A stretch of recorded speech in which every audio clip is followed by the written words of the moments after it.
JRBTनि result साख्लायजाकमानि दामनि जिब्रैनि बिसिंगनो कक्तिसालो हास्टे BJP तांनगो काइसा कक्थुम पान्दाख्लाये हास्टे हापांनो खाका हामियाफारका BJPनि खुकपां सुब्रत चक्रवर्ती are सालनि कक्थुम पान्दाओ कक सानानि थांगै BJPनि खुकपां सुब्रत चक्रवर्ती साका सुकांनि सिमि साख्लायजाक टंमानि हाइकेनु JRBTनि ग्रुप 3 नि रेजाल्ट साख्लायजाखा आबा हाइकेनु टेबो साका बाक्सा-बाक्साके काइसा आमजुं मुंनि रेजाल्ट रुनानि थांगै तामनि बागै आसुक बिसिकबा बिसिकब्रै नांका हनै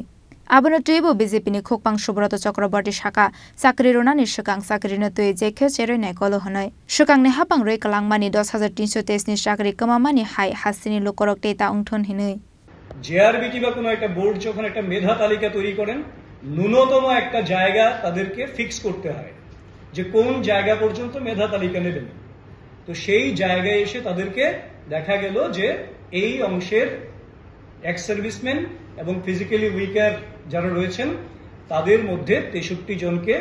নেয়ার মতন কোনো সুযোগ ছিল না যোগ্য প্রার্থী সেই জায়গাতে পাওয়া যায়নি বাকি এমন নয় যে জেনারেলে পাওয়া যায়নি এসটি তে পাওয়া যায়নি ওবিসি তে পাওয়া যায়নি বা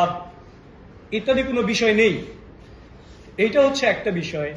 তো এই কারণে এই পদগুলি আপাতত শূন্য রয়েছে দ্বিতীয় আরেকটা প্রশ্ন ঘুরে ফিরে বারবার আসছে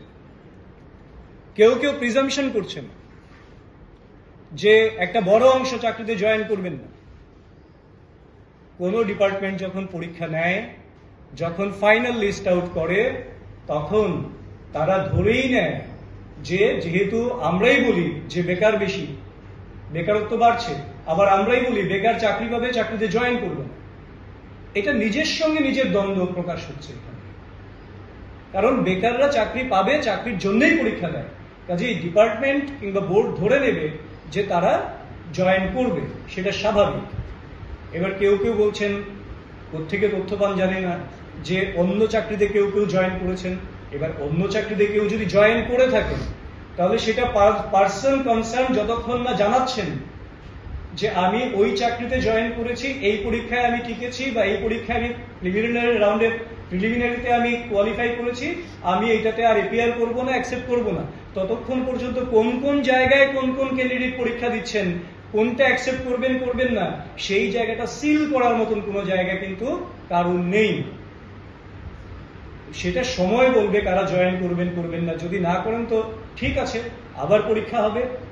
আবার তারা সুযোগ পাবেন আরেকটা বিষয় বহিরাজ্যের মানুষ চাকরি পেয়েছে বলছে আপনারা জানেন একটা সময় পর্যন্ত পিআরটিসির বিষয়টা ওপেন ছিল জেআরবিটির ইন্টারভিউ যখন হয় অ্যাডভার্টাইজমেন্ট যখন হয় পিআরটিসি বাধ্যতামূলক ছিল না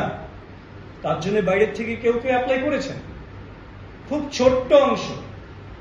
যতটা আমরা খবর পেয়েছি ভীষণই ছোট্ট একটা অংশ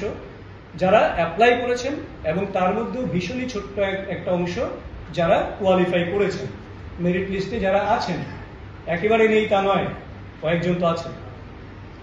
কিন্তু যেহেতু ওইখানে অপশন ছিল না অ্যাপ্লাই করার সুযোগ ছিল তার পরবর্তী সময় রাজ্য সরকার সেই বিষয়টাকে বিবেচনা করে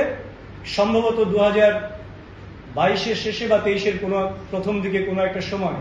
পিআরটিসিটা ত্রিপুরা রাজ্যের যে কোনো পরীক্ষার জন্য কম্পালসারি করেছেন যাতে করে ত্রিপুরার ছেলে মেয়েরাই একমাত্র সেখানে অগ্রাধিকার পায় যারা ত্রিপুরার বাসিন্দা তারাই যাতে অগ্রাধিকার পায় সেই বিষয়টাকে নিশ্চিত করার বিষয়টা তৈরি করেছে তো এই যে একটা অস্পষ্টতা তৈরি করে বেকারদেরকে বিভ্রান্ত করে মানুষের মধ্যে একটা ক্ষোভ তৈরি করার চেষ্টা করছে আমার মনে হয় এর থেকে বেরিয়ে আসা উচিত বিরোধিতা করবেন রাজ্যে আরো কর্মসংস্থান কি করে হতে পারে তার জন্য বিরোধীরা সাজেশন দেবেন সেটা খুব স্বাভাবিক কারণ আমরা গত প্রেস মিটেই বলেছি 3700-এর উপর মোট নিয়োগ হচ্ছে এবং অলরেডি যেটা কমপ্লিট আছে আরো 1000 মিলে 4700-এর উপর নিয়োগ ত্রিপুরাতে হচ্ছে খুব রিসেন্টলি হচ্ছে